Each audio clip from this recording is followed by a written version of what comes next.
All right, so we've recently seen record high gas prices and the highest inflation that we've seen in our country for the last 40 years. So what does that mean for your family and how exactly did we get here?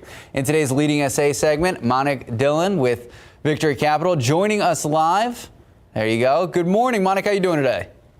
Morning, Max. Good to see you. You as well. So we're going to start off with the inflation numbers. The latest consumer price index inflation numbers came in last week. It showed 7.9% year-over-year increase. Can you break that down? Does that mean basically life is about 8% more expensive now than it was last year? Fortunately, Max, that is exactly what it means. The Consumer Price Index, or CPI as it's called, tracks a basket of goods and services that we all have to consume or we normally consume on an everyday basis. And these are things like food, energy, transportation costs, even some healthcare services. And energy is a big component of it. And as we've seen lately, that's been a big driver of the Consumer Price Index increasing and what you saw in that 7.9% number. And it's that component has increased over 25% year over year, the energy component. So it is pretty meaningful and it impacts the bottom line of all San Antonians.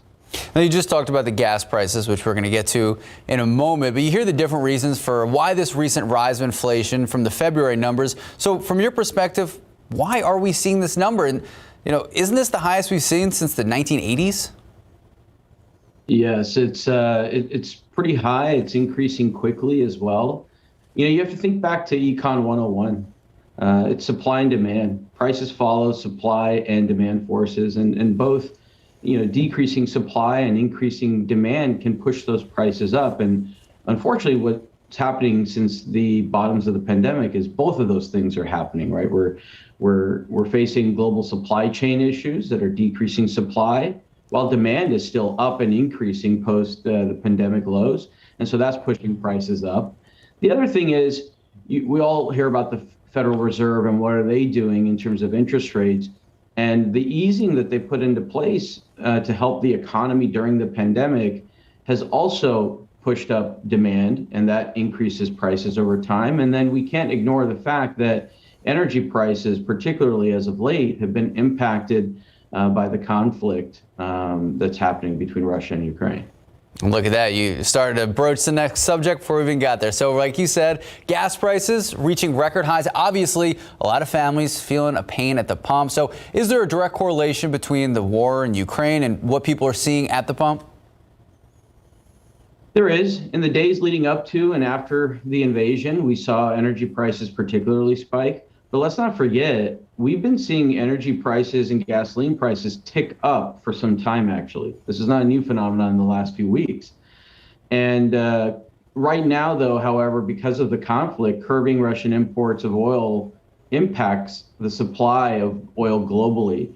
And while we in the United States may not be a big consumer of Russian oil, oil is a global market and it pushes up those input prices. What you see at the pump, most of that is actually oil. I mean, there's other taxes and things that get baked in as oil turns into gasoline, but it is correlated.